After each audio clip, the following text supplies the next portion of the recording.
Walamma dzukira indahu sallallahu alaihi wasallam, tatkala disebutkan di sisi Nabi sallallahu alaihi wasallam rajulani, dua orang laki-laki. Jadi Nabi sedang duduk bersama para sahabat. Ada satu orang mengisahkan tentang dua orang kepada Nabi. Ingin meminta pertimbangan dari dua orang ini mana yang paling bagus. Ya, mana yang paling bagus. Ini hadis. Oke, saya baca dulu nanti kita cari di mana hadisnya. Ahaduhuma 'abidun wal akharu 'alimun. Yang pertama adalah seorang hamba saja, rajin ibadah. Ibadah. Yang kedua 'alimun. Ya, orang yang ibadah tapi ahli ilmu. Ingat, jangan dipahami keliru. Alim itu, kalau disebut alim, itu di Arab itu bukan sekedar punya ilmu, tapi mengamalkan ilmunya.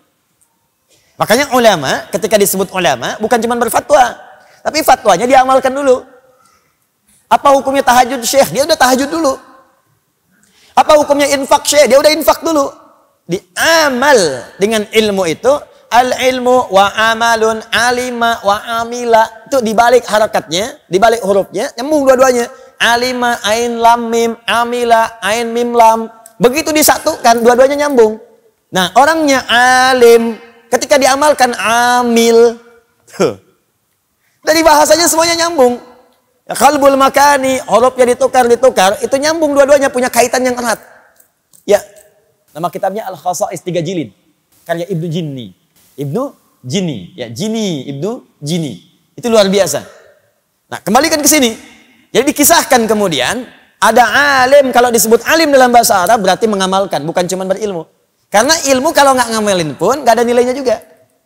Cuman saat belajarnya aja dapat pahala, kalau nggak diamalkan nggak ada. Nah, dikisahkan ada abid, ada alim. Orang yang cuma ibadah saja, yang kedua dia ibadah dengan ilmu. Jadi dia belajar, amalkan. Mana yang paling utama? Nah, yuk kita bahas. Maka Nabi menyampaikan, fadlul alim 'alal 'abid ka fadli 'ala adnakum. Fadlul alim 'alal 'abid ka fadli 'ala adnakum. Keutamaan seorang penuntut ilmu yang dia berniat mengamalkan amalnya, baru berniat mau ngamalin amalnya, kemudian dia menuntut ilmu belum diamalkan tuh. Kata Nabi apa? Ka fadli 'ala adnakum, seperti keutamaan diriku ini kepada yang lebih rendah di antara kalian. Bukan yang lebih pintar, yang lebih rendah. Ini tinggi batasnya. Nabi tidak membandingkan Nabi dengan yang paling soleh di antara sahabat, tapi yang paling rendah ibadahnya di antara para sahabat. Di seakan-akan jaraknya jauh banget. Ya, ini ada sahabat kayak Abu Bakar, levelnya kan tinggi kan? Di atasnya ada Nabi Muhammad SAW. Kalau membandingkan Nabi Muhammad dengan Abu Bakar, tetap masih unggul Nabi. Cuman keutamaan Abu Bakar itu tinggi, sampai saking tingginya hidup menemani Nabi, hijrah menemani Nabi, wafat dikubur di samping Nabi. Ya, bahkan di surga pun dengan Nabi saking tingginya. Walaupun tetap masih unggul Nabi. Tapi Nabi tidak bandingkan beliau dengan Abu Bakar. Dibandingkannya dengan sahabat yang paling rendah kapasitasnya. Itu pun tetap surga juga, cuman bawahnya rendah. Nabi ingin tunjukkan perbedaan orang yang punya ilmu untuk diamalkan itu. Derajatnya tinggi sekali insya Allah. Seperti perbandinganku dengan yang paling rendah di antara kalian. Ini hadisnya dari Abu Umamah. Ya, dari Abu Umamah radhiyallahu ta'ala anhu. Hadis ini statusnya marfu ini. Marfu itu termasuk kalangan hadis dhaif. Tapi dhaif itu, nah ini yang mau saya tunjukkan. Kadang-kadang nih sekarang banyak bahasa-bahasa yang nggak dicerna lagi. Dhaif tinggalkan. Dhaif tinggalkan, tapi ilmu nggak ada. Jangan begitu, itu berbahaya. Dhaif itu dibagi dua. Dhaif matan, dhaif sanad. Kalau dhaifnya di sanad itu yang meriwayatkan hadisnya, bukan di matan, itu status masih bisa diamalkan sepanjang punya dua syarat. Syarat pertama, babnya fadhailul a'mal. Keutamaan amalan, bukan amalan-amalan pokok. Bukan tauhid, bukan tentang sholat, ya, bukan tentang haji misalnya, tapi keutamaan saja bisa diamalkan. Syarat yang kedua, apalagi kalau ada penguat namanya syahid atau tawabi' dalam ilmu hadis. Nah, hadis ini menunjukkan beliau ini muhaddis nih. Artinya paham hadis. Faqih juga, paham fikih. Enggak mungkin kalau ada kalimat ini, enggak mungkin kalau enggak paham hadis, mustahil bisa diteruskan hadis selanjutnya. Hadis yang tadi saya bacakan itu, yang ada di sini, riwayat Abu Umamah, ternyata syahidnya banyak. Syahid itu hadis lain yang menguatkan, yang statusnya lebih tinggi. Ya, lebih tinggi lagi. Di mana adanya? Di Abu Daud ada, di At-Tirmidzi ada, di An-Nasa'i nomor hadis 233 ada. Riwayatnya sahabat Abu Darda radhiyallahu ta'ala anhu. Bahkan Al-Imam An-Nawawi menyantumkan juga di Riyadhus Shalihin-nya. Riyadhus Shalihin itu ada 1896 hadis. Coba cek nomor hadis 1388. Yang kitabnya Fadlul Ilmi. Awas, wal alim wa ta'alluma wa ta'liman lillah. Itu babnya. Nomor hadis 1388. Disebutkan riwayat Abu Darda ditutup dengan ujungnya rawahu Abu Daud wa Tirmidzi. Apa hadisnya? Man salaka tariqan yaltamisu fihi ilma sahalallahu lahu tariqan ilal jannah wa innal malaikata la tad'u ajnihataha la tad'u ajnihataha ridan li talibil ilmi wa inna talibal ilmi la yastaghfiru lahu man fis samawati wa man fil ardi hatta al hitan allati fil bihar. Apakah selesai? Belum. Wa fadlul alim 'alal 'abid ka fadlil qamari 'ala sa'iril kawakib. Apakah selesai? Belum. Wa innal ulama'a warathatul anbiya wa innal anbiya'a lam yurithu dinaran wala dirhaman walakinnahum warathul ilma fa haddu bihadin wafir. Selesai. Sampai di situ. Itu sering dipisah-pisah hadisnya, sering dipotong-potong padahal satu kesatuan. Nah, setelah menyebutkan hadis tadi, beliau menerangkan hadis yang tadi saya ucapkan sampai akhir. Ada syahidnya. Nah, logikanya gini sederhananya. Uang 1 juta dengan 100 ribu banyak mana? 1 juta, berarti 1 juta sahih. 100 ribu dhaif, ya kan? Tapi kalau 100 ribu yang ngasihnya 10 orang. 100 ribu, 100 ribu, 100 ribu, 100 ribu, 100 ribu. 100 ribu kali 10 berapa? 1 juta. Maka yang dhaif naik status jadi sahih. Awas hati-hati nih. Sekarang kita sedang menyebut dihadapkan pada dai-dai yang tadi, dai amplop. Sampai orang ini punya pandangan ke amplop diterapkan ilmu hadis di tempat yang salah. Saya kalau ceramah amplopnya tebal, itu sahih itu. Tapi kalau amplopnya tipis, dhaif. Ya. Kalau tipis tapi banyak, sahih li ghairihi. Itu kaidah yang ditempatkan di tempat yang salah. Kalimatul haqqi rada bihal batil. Tapi kalau diilustrasikan benar.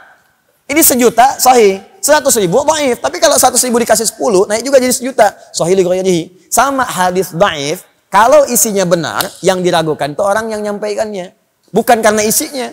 Karena di hadis itu kualifikasinya ketat. Gini, orang pemabuk saja atau orang pernah punya salah meriwayatkan hadis, saking hati-hatinya ulama, hadisnya tidak diambil sekaligus. Dituliskan catatan, ini orangnya bermasalah. Bukan hadisnya, orangnya. Kenapa disebut orangnya? Karena khawatir nanti hadis diriwayatkan oleh orang yang bermasalah. Sehingga ketika ada orang salah, orang akan mengatakan, pantas salah hadis yang diriwayatkan oleh orang bermaksiat. Saking menjaga kemuliaan hadis, dicatat itu semua. Makanya muncul hadis mungkar. Hadis yang diingkari. Karena orangnya seringkali berbuat maksiat. Bukan karena hadisnya. Hadis matruk, hadis yang ditinggalkan. Bukan karena hadisnya buruk. Tapi karena orangnya seringkali berdusta. Sehingga nggak bisa dibedakan. Ini orang lagi bicara hadis atau dusta. Jelas ya? Hadis maudhu, hadis palsu. Bukan hadis yang bermasalah. Orangnya memalsukan itu. Kalimatnya mah benar. Cuman orangnya mengatakan itu hadis. Padahal bukan. Ya, pernah dengar ini? Makan saat lapar, berhenti sebelum kenyang. Pernah dengar? Itu hadis palsu. Saking palsunya, di kitab hadis palsu pun nggak ada. Saking palsunya. Cuma ada di satu kitab. Ar-Rahmah fi Tibbi wal Hikmah. Karangan Al-Imam Jalaluddin Suyuti, halaman 29. Dan Imam Suyuti pun tidak menyebut hadis, menyebutnya kisah. 3 orang dokter yang memberikan advice, nasihat kepada seorang raja. Kalau pengen sehat, kata dokter yang keempat dari Sudan, yang 3 itu 1 dari Irak, ya, yang kedua dari India, yang ketiga dari Romawi, memberikan nasihat, obat untuk makanan yang sehat. Yang keempat dari Sudan, yang Sudan ini mengatakan kalau pengen sehat, saat paduka lapar, silahkan makan dan angkat tangan paduka sebelum kenyang. Muncul kata mutiara mahfudhat, makan saat lapar, berhenti sebelum kenyang. Itu kata mutiara, isinya bagus, cuma datang orang belakangan, hadis. Di orang itu yang salah, bukan kalimatnya. Paham gak sampai sini? Allahumma barik lana fi Rajab wa Sya'ban wa balighna Ramadan.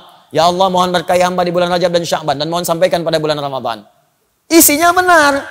Cuman orangnya ada yang bermasalah. Disebut kemudian hadis mungkar. Orangnya yang mungkar, hadisnya nggak apa-apa. Paham gak maksudnya? Nah, kalau kita belajar ilmu hadis, ngerti sampai situ. Sebab kalau kita ingin ngamalkan kalimatnya pun nggak apa-apa, tapi jangan dipahami sebagai hadis. Nih, boleh nggak kalau saya di bulan Rajab berdoa begini, ya Allah, anugerahkan hamba keberkahan di bulan Rajab ini, ya Allah. Beri kemampuan untuk beramal.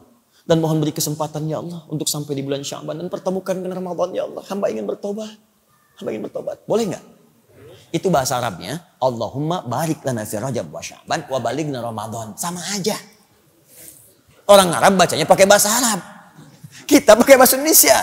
Cuman salahnya apa? Ketika ada orang mengatakan misalnya ini hadis atau orang itu bermasalah. Paham ya? Nah, ini ketika dicantumkan di sini jangan langsung divonis. Hadis palsu tuh, hadis dhaif tuh, tinggalkan kitabnya. Oh. Jangan karena ketidakmampuan Anda memahami sesuatu, Anda berlaku bodoh dan ngajak orang lain bodoh, itu ngerepot. Kalau mau bodoh aja sendirian, yang ngajak orang. Terus belajar gitu. Paham ya? Ini sudah nggak ngerti bikin status. Saya terima dari ibu saya tuh satu video. Hati-hati katanya. Nah ini ada ini, benar nggak? Begitu dikirimkan, orang langsung bilang, hati-hati. Ada Quran palsu menyebar di Indonesia. Tuh lihat, dipertontonkan oleh dia. Tuh lihat. Bahkan ini huruf H-nya nggak ada titiknya. Ih huruf Qaf, lihat huruf Qaf, titiknya malah di bawah cuma satu. Itu bukan palsu, itu Quran riwayat Warsh. Warsh. Dan dia mendapatkan anugerah karena nggak mudah menemukan Quran riwayat itu di Indonesia. Ada yang di Afrika tuh bagian barat. Dia di Mesir karena Waras berasal dari Mesir, muridnya Imam Nafi'. Itu nggak semua orang punya. Imam Al-Azhar di sini belum tentu punya. Belum tentu punya, di Istiqlal belum tentu ada. Anda dapat itu dibilang Quran palsu. itu ilmu gitu, itu yang paling penting. Jadi kalau belum bisa memahami sesuatu, jangan banyak berfatwa. Itu bahaya. Kata Imam Malik, hafal 100.000 hadis, tapi nggak paham isinya, jangan berfatwa.